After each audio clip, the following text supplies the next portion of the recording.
যে ভারত প্রতিনিয়ত আমার বর্ডারে গুলি করে মানুষ মারে আর পুশিং করে, বাংলায় কথা বললে কয় বাংলাদেশি পুশিং করছে।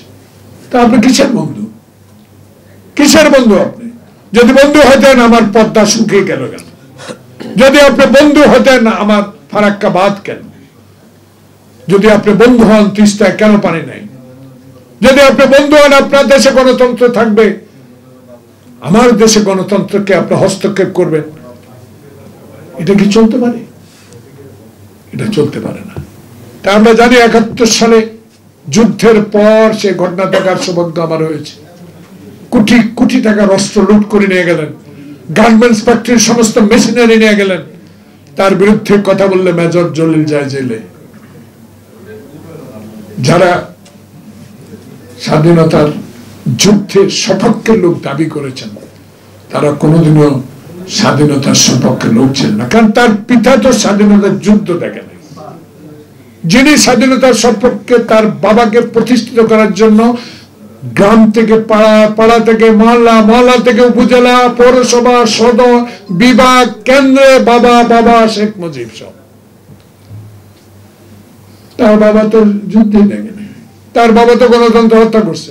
তাকে অনুসরণ করেই তো আপনি 16 বছর বাংলাদেশের মানুষের টুটি চেপে ধরে গণতন্ত্র হত্যা করে, সাংবাদিকদের জীবন বিসর্জন করে, যারা নিউজ করতো তাদেরকে জেলে রেখে, সংবাদপত্রের স্বাধীনতা হস্তক্ষেপ করে আপনি বাংলাদেশ পরিচালনা করছেন। আজকে তো প্রেস ক্লাবে 30 বছর আমি আসার সৌভাগ্য, 1 বছর 3 মাস তো দেখি না চ্যানেল, যাদের কথায় বসতে পারিনি। আজকে আপনাদের মাধ্যমে আমার অনুরোধ থাকবে, ছোট্ট পরিসর থেকে আসুন। দেশের মানুষ শান্তি চায়, দেশের মানুষ নিজের ভোটে প্রতিনিধি নির্বাচন করতে চায়, দেশের মানুষ গণতন্ত্রের প্রতি আস্থা আছে বিদায় এখনো 1 বছর 3 মাস 2 মাস প্রধান উপদেষ্টা মহোদয় আপনার দিকে তাকিয়ে আছে। কোথাও কোনো দিকে নজর না দিয়ে চোখ কান যেভাবে এখনো ঠিক রেখেছেন, ঠিক সেভাবেই আপনি এগিয়ে যান। আপনার সামনে কঠিন অগ্নি পরীক্ষায় নির্বাচন। এই কঠিন নির্বাচনকে যদি আপনি সকল ষড়যন্ত্র উপেক্ষা করে আপনার আশেপাশে 2-4 জন 20 জনকে যদি নির্বাচনে সম্পৃক্ত না করেন, তাহলে আমি মনে করি 91 সালের চেয়ে আরেকটি সুষ্ঠু নির্বাচন হবে। শিয়া বাটার ও ভিটামিন ই সমৃদ্ধ লিলি বিউটি সোপ, তারুণ্যময় উজ্জ্বল ত্বকের জন্য। রিমার্ক। এই আত্মবিশ্বাস আমাদের আছে আপনার প্রতি। সে আত্মবিশ্বাসকে ধ্বংস করার জন্য আপনার পেছনে লোক লেগেছে। আপনার আশেপাশে বহু ষড়যন্ত্রকারী আছে। আরে আত্মারা যারাকে ডিম মারলে গায়ে সামান্য ডিমের খোসা লেগেছে, তাতে আত্মারা যারার যে বৈপ্লবিক সাহসী শক্তিকে ডিম মারায় নষ্ট করতে পারে নাই, এটা কিছু আসে যায় না। শেরে বাংলা একে বুঝলো, কলকাতা থেকে যখন লঞ্চে উঠে বরিশাল যাচ্ছিল, এক কর্মী দলে যায়, স্যার সব শেষ, আপনার বিরুদ্ধে কি লেখা আজকে লিখছে? এই লেখার কোনো কাম হবে না, এই ডিম মারায় কোনো কাম হবে না। এদেরকে আমরা সম্মান করি, সম্মান করতে থাকবে, কারণ তাদের আন্দোলন সংগ্রামের অবদান বাংলাদেশের মানুষ কখনো ভুলবে না।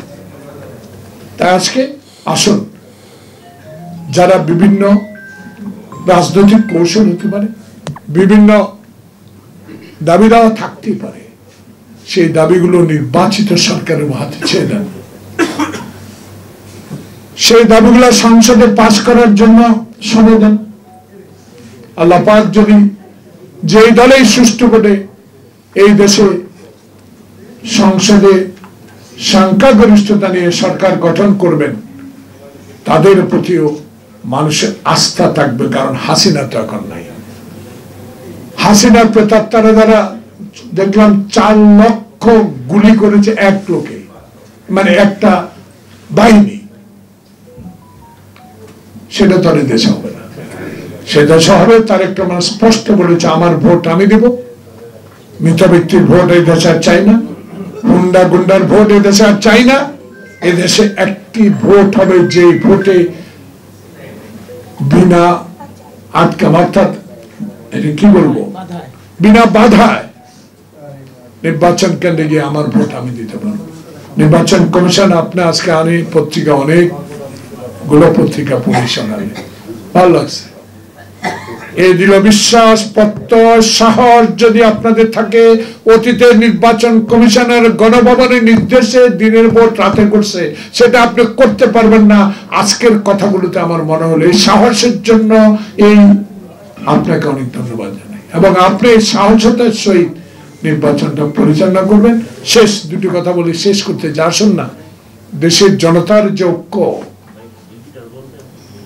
ঐক্য নিয়ে 5 আগস্ট হাসিনা বিদেশে পালিয়েছে, সে ঐক্য বিনষ্ট করার যারা সাহস যোগাচ্ছে, তাদের বিরুদ্ধে রুখে দাঁড়াই। গণতন্ত্র আমাদের মূল। আল্লাহ হাফেজ। বাংলাদেশ জিন্দাবাদ।